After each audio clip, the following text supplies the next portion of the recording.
Is there any common base? We try another one. It's a knackered mic. This is not Ken Campbell. Yeah, well, that sounds better. Yeah, This is I think I broke this one. this is a good imitation of Ken Campbell, but that's not Ken Campbell. Right, this one. recently Robert Anton Wilson died, the great literary icon of the counterculture, probably the only literary icon of the counterculture. His Illuminatus trilogy is an amazing Grace, an amazing book, and if you haven't read it, you should. Robert was an amazing man, and Ken adapted Robert's book and made it into a play called Illuminatus, which he will now talk to you about and read from. Ken Campbell!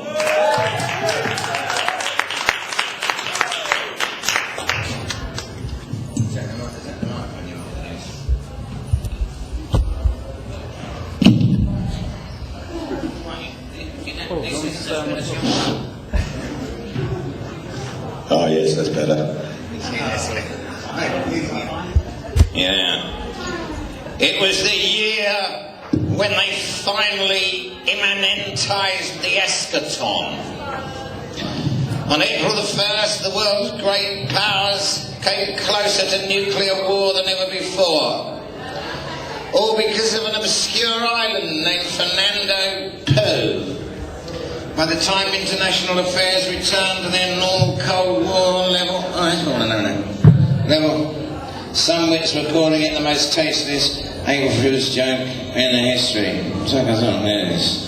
I'm painfully aware that I'm talking to an invisible... Oh, listen, this is apt. This bit's on page 1. I am painfully aware that I am talking to an invisible, perhaps non-existent audience. Pretty good, isn't it? Page 1 of the Illuminatus. Actually, it's page 223 of the book he wrote after the Illuminatus that I'm going to begin my talk with. Page 223 of Cosmic Trigger. Now, I'm not referring to Cosmic Trigger 2 or Cosmic Trigger 3. I'm talking about the original Cosmic Trigger. And if you, when you get home, get your Cosmic Triggers out, and bother with the bit you don't normally bother with at the front, you'll see... What? Oh, right, there's a dangerous chair, something, yeah. It says, this book is dedicated to Ken Campbell and the science fiction theatre of Liverpool, England, and to the temple of the hidden god, Houston, Texas. And in case you forget the page number, all you've got to do is look it up in the index under Campbell Ken, and it will refer you to page 223. Incidentally, there's a movie out, it was just coming out, called 23, with Jim Carrey in it. People say it's not all that good. However, the fact that it is about the number 23 does come from the Wilson Illuminatus books. But there's 223 is a kind of another matter. The big original 223 is in this book, Carl Gustav Jung's Memories, Dreams and Reflections. Back in the early 1970s, a Liverpool poet named Peter Halligan was in the university bookshop, and he paid money out for an overpriced paperback, which was Memories, Dreams and Reflections, Carl Gustav Jung. And in this book, Jung teases you with the great dream that he once had, the one that changed his whole life.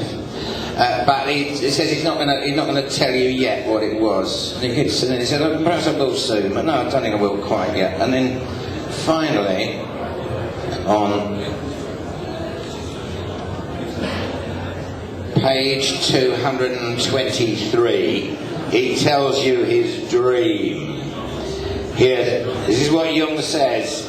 This is the dream I mentioned earlier. I found myself in a dirty, sooty city. It was night and winter and dark and raining. I was in Liverpool. Peter Hannigan, the Liverpool poet, fell off his bar stool when he read that. Peter Hannigan then made inquiries as to whether Carl Gustav Jung had in fact ever been to Liverpool. The answer seemed to be no.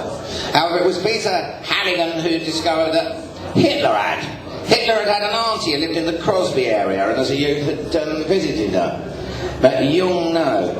Peter took a big interest in this. It's like, what is the nature then of a dream? He went to the experts, asked them, nobody really knew, what is a dream? He said, is it possible that a man might dream of something which didn't take place until after he was dead? And the expert said, yeah, that's maybe feasible, yeah. And so Peter started to scour Liverpool for the site of Jung's dream. Eventually Peter declared it to be the conjunction of warehouse roads at the top of Matthew Street, which is the street that has the cavern in it. It's a really upmarket kind of tourist road now. But back when I'm talking, it was a raw warehouse road. There was really only the cavern kind of that was like a bit of humanity in that road. But he was interested in the conjunction of the roads there, Peter, because it seemed to be what Jung talks about later in the dream. Also, Jung talks about there being a fountain there. And Peter discovered that the underground river pool of Liverpool, and in times of flood, erupted out of the manhole there, and so he foresaw there being a fountain at that point. And he was able to take on a derelict warehouse property there for a peppercorn rent. Sadly, he fell foul of the rates, and on the third time that he was heard in court for non-payment of the rates, he humorously came into court wearing a suit of arrows, and also he pinched a big granite ball off the park entrance, which he'd manacled himself down for. And he was sent down to Walton Jail for 6 months for contempt of court. When he came out, friends of his and admirers of Peter had organised to have a kind of hippie market in the basement that paid off the rates. So he came out to a business, and that's when he rang me up. And he said, that's idea of a science fiction theatre that you had. I said, yeah. He said, are you still, I'd been talking about this some years before. It was because I saw, one year I decided to go to a science fiction convention. I was part of a little club where we were attempting to do something that we never ever did, once a week. And I never ever went to science fiction conventions. I didn't remember the way there was one until I read about it in a thing. Recently I wasn't that much interested in science fiction, so I thought I'll go there. And there was a friend of mine, Mavis, a set designer, she came with me. She was into science fiction. I had to say it fitted her book. And it was to be all Easter in the Station Hotel, Newcastle on Tyne. We got there on a Good Friday, but the thing hadn't begun.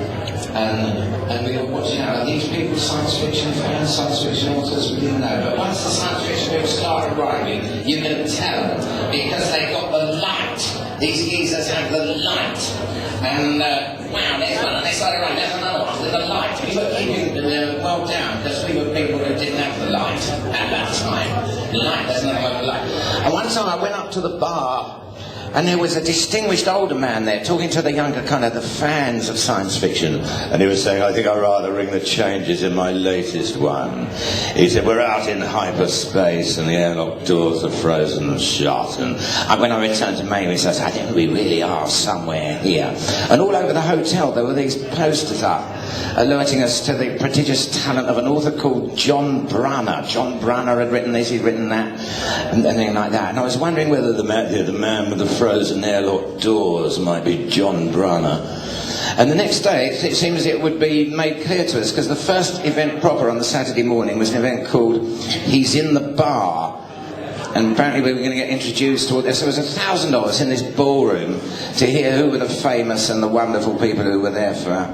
And so it goes like this. The guy says, so Brian Aldiss, he said, Brian, if you're here, can you give us a wave? And nothing happens. And then the cry goes up, he's in the bar. Oh, he's in the bar. Brian's in the bar. Harry Harrison, author of the stainless steel Rat Revenge books. Harry, can you give us a shout? Nothing happens. He's in the bar. He's in the bar. John Brunner in the bar. Man, I found it so stirring. I thought, fuck, I must have 1 year. I want my name read out. I want them to read out my name. They get Ken Campbell. Nothing. He's in the bar. But I was actually listening through the door. I thought, wow, how stirring. Anyway, so I started to get to meet a few folk, and then I was having a wee, and in the Station Hotel, Newcastle on Tyne, there's 26 different pedestals in the toilet there. Well, I went in. There was nobody in there, and I went. I went to the second one along. And then a fan looked in, saw that I was there, and didn't come in. All right? And then in came airlock doors. You see? Airlock doors came in. He saw me there, and he went all the way down to the other end to wee as far away from me as possible. Anyway, and then the fan came in, and the fan went along, and the fan went and weed next to airlock doors, you see? And the fan said, tell me, Mr. Brunner, which is your best book? And John Brunner, waving the last few trips on his sportly Hampton, said, I think I shall never write anything finer than Stand on Zanzibar, he said. I don't fuck, right, we're in. So I was up to the book desk, and then I'm in the book room and everything, and I got Stand on Zanzibar, and the sheep look up for good measure and everything like that. I was kind of read them in a few minutes to find out the nature of them. I now know John Brunner, and I got talking to him. It was terrific. I'm kind of referring to the whole wonder of science fiction. I said, so what's it all about, John? And he said, fun. And he said fun in a way that made the goosebumps come up and little hairs rise up. I thought, you've got to join the fun. Ken Campbell, he's in the bar. But these are guys. And we never went to bed for the whole Easter because at night time they have these incredible parties where they build cathedrals of ideas. You know, like regular people say, no, but yeah, but no, but you know, like that, they go on. Not these guys, not the authors of science fiction, not the fans neither. You come up, you know, just say something halfway comprehensible, and the guys say, yeah, and they add something, and someone will say, yeah, to that, yeah, and shit. I thought, this is the way to live. So that was why I had thought that I'd like to run a science fiction theatre, because I thought I think I'd rather live with my life around science fiction authors than I would playwrights. So I'd kind of been talking about it for a few years. And that's how come Peter Halligan was now ringing me up to say, well, if I wanted to call it the Science Fiction Theatre of Liverpool, he had got the premises. And this was to be in his Jungian Institute that was looking out over this potential fountain, which he'd decided that he would be calling the Liverpool School of Language, Music, Dream and Pun. So he said, so let's have your first science fiction production on here as soon as possible. I said, yeah, let's. And so, but I was living in London, see, I was living in around Camden Town, up Chalk Farmway actually. So I raced down the hill to the great bookshop that we had in those days called Pendulum. And I grabbed a few science fiction books off the shelves to get started with. But then, at the till, was I'd just come in American import, which was book 1 of the Illuminatus. Book 1, The Eye in the Pyramid. The Illuminatus Trilogy by Robert Shea and Robert Anton Wilson. Two authors I've never heard of at all. Robert Shea and Robert Anton Wilson. And I went to the cafe just by with my little pile of books. And this one, and listen, it had a yellow submarine on the cover. This was the Science Fiction Theatre of Liverpool. Also on the front cover of that first American edition was a kind of pop group as well, which, you know, looked like some kind of cover Woolworths version of the Beatles. So I was, Jesus, what is this book? And then I read the first sentence. It was the year when they finally immanentized the eschaton. I thought, what's that mean? Anyway, this has got to be the book, hasn't it? Bang! It was all one I got to do was to look up the word. It was the year when they finally immanentized the eschaton. Do you know, I was unaware that they'd been trying to so hard for so long. It was the year when they finally immanentized the eschaton. Anyway, I thumbed quickly through the book and I found this phenomenon, that vast amounts of the book was dedicated to the number 23. The number 23 was incredibly weird. Number 23 heralding death, 23 people all dying on the same night in some place. Da-da-da, 23, 23, 23, you see, and I knew it was page 223 that Peter Halligan's Dream of Liverpool was, and then boom, I found a reference to Jung in the thing, like that, and a naked man in a city street, the track of a horse in volcanic mud, the mystery of reindeer's ears, a huge black form like a whale in the sky, and it drops as if attacked by celestial swordfishes, and a bawling cherub appears in the sea, confusion. What is that? That's the opening of Charles Fort's book, Lo, which I happen to know by heart. And also there's Peter Halligan, and there was a reference to Charles Fort in the books. So without reading the book properly, I rang up Halligan. I said, I think I found it. He said, I think I found it, man. It's called Illuminatus. I said, I've only got book 1 and book 2, but, you know. I said, but see, that doesn't mean nothing. He said, I should mention Jung and everything like that. And Peter had been making further investigations now into Jung's dream. It's in Jung's dream, by the fountain in Liverpool is a magnolia tree, and Jung describes the leaves or blooms or something that he sees. Peter had now checked on those particular blooms and leaves and discovered that the subspecies of magnolia being referred to by Jung in that he had in that dream is the Magnolia campbellis. Oh shit, well, I mean, with all these signs and prodigies, it was time to get on. And so, in order to gather people together for this fine thing, the inaugurated production of the Science Fiction Theatre of Liverpool and the Liverpool School of Language, Music, Dream and Pun, with the Illuminatus Trilogy. I'm all right for a minute, yeah. So what I was doing was, it was costing me vast amounts of these paperback books I was having to buy to thrust at people. And you qualified to be in it if, having read it, you agreed that the attempt to put this on the stage would be an attempt to put on the most remarkable play yet done on planet World. And the Arts Council gave me a small amount of money, most of which didn't get spent on artists or anything. They had to come for the love of it. It got spent by us ringing up the authors. The authors lived in the States. Robert Shea lived in Chicago, and Wilson, San Francisco, and around Los Angeles also, I think is where Wilson lived. And we got to know quite a bit about the Illuminatus book and how it had got written, and they kept sending us fantastic little snippets and bits and weird research materials that they'd come across. And they'd written it when they were both kind of sub-editors of different sorts at Playboy. And Wilson had taken to using the research ladies of Playboy in order to investigate right-wing crank organisations and stuff like that. And every time, and he'd taken to, every time he dug up something really weird that was going on in the States, he bung a memo about it into Robert Shea's office. They weren't great mates or anything, but Robert Shea always gave a witty reply, so he was the one who used to receive these memos.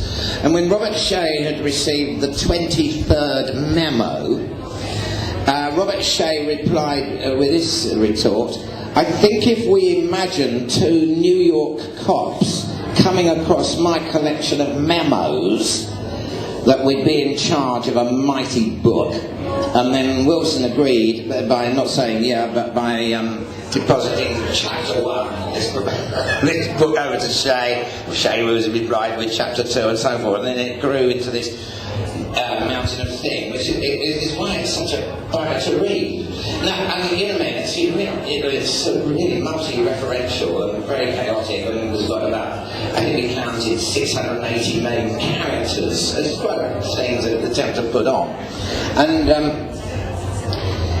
yeah, anyway, so I was finding, also, I had a great, I mean, I didn't know how much was actually researched, how many of the crank organisations actually existed, or which ones that they invented, or which ones are halfway in between, or what. And I was generally actually, as we were into mounting, you might say, losing the plots. And I thought the only man who could help me, if he's still alive, is my old Latin master, George Harvey Webb. George Harvey Webb used to teach Latin, and extremely violently. You can go,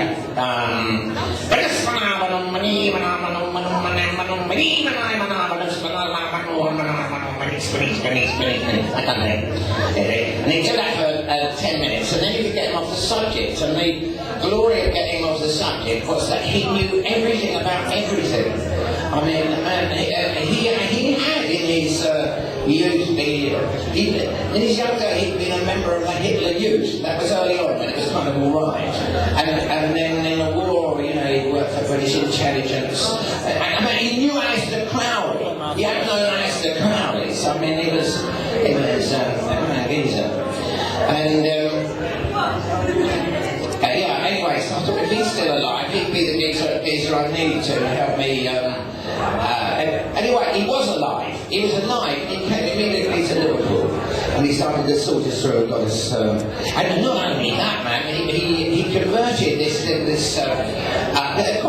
timid little black magic scene that I proposed into a full-on raging satanic orgy.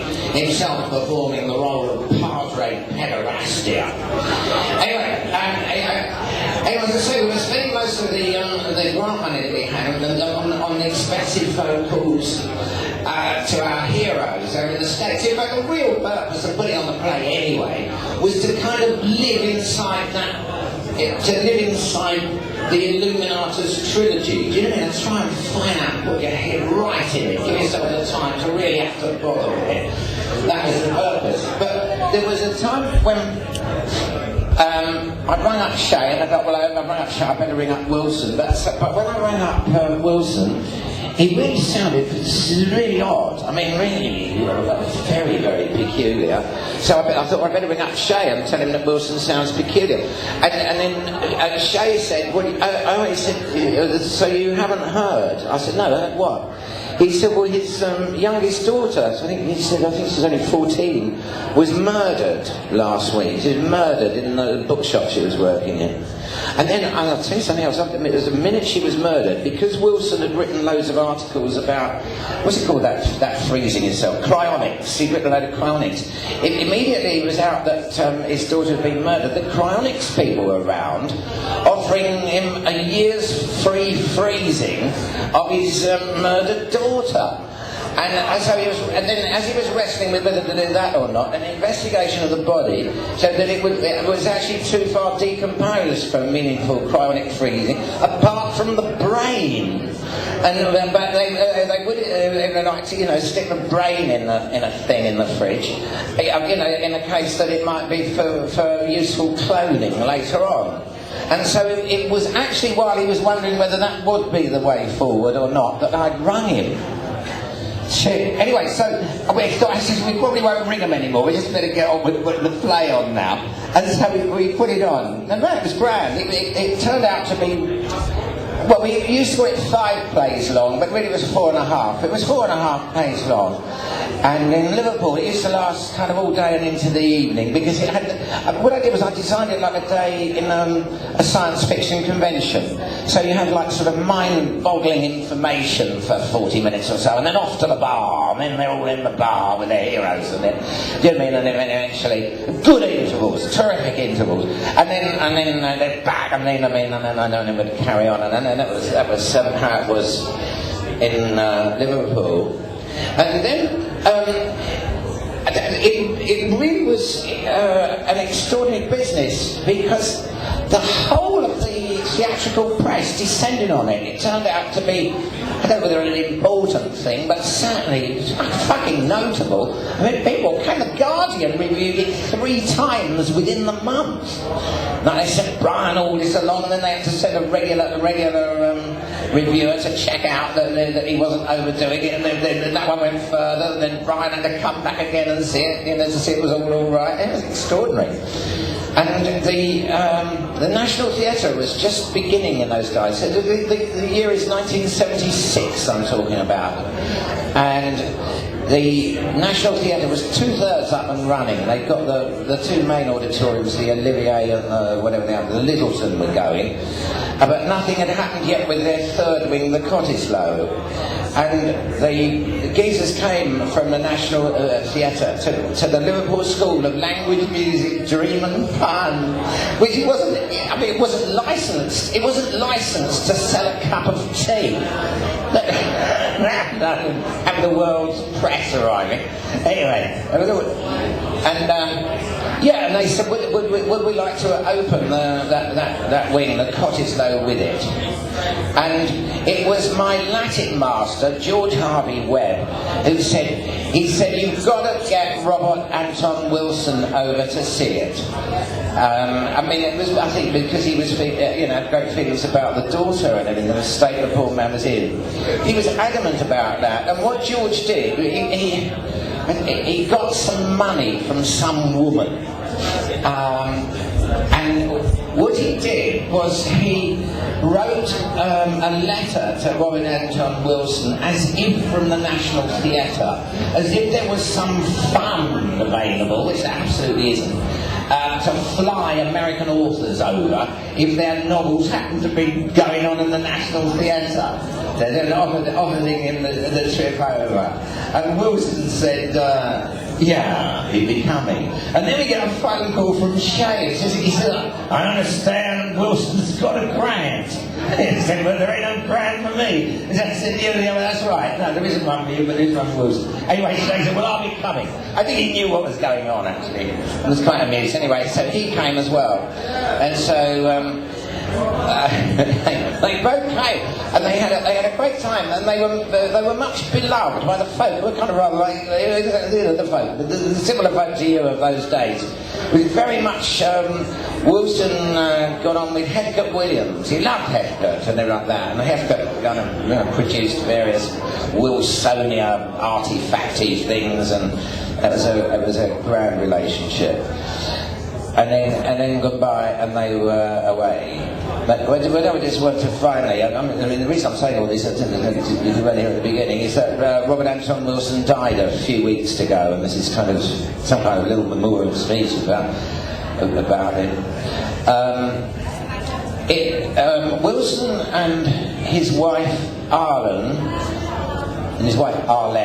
moved to Ireland, to Dublin, and they lived there a few years. And I went over to Dublin to visit them, and Arlene took me aside, and she said, listen, she said, I can never say thank you enough to you guys. She said, when Luna, Bob's daughter, was murdered, she said he went into such a depression that we thought he wasn't going to emerge from it. She said, he came over to see the show, and then when he came back, he went up into his room and started typing. And we knew he was okay. There you are. Actually, I never told her. I kind of stood there saying, as if I'd done it. Actually, it was my Latin master. And anyway, who gets like half a mention on page 224. I think he's dead now. So let's let me wind off. We're just telling you George Harvey Webb's sentence.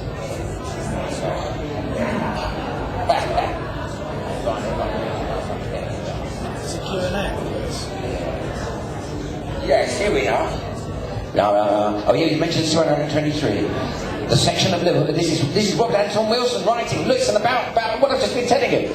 The section reflection of Liverpool in which the play opened. Indeed, the very street is described in a dream of Carl Jung's, recorded on page 223 of Jung's Memories, Dreams and Reflections.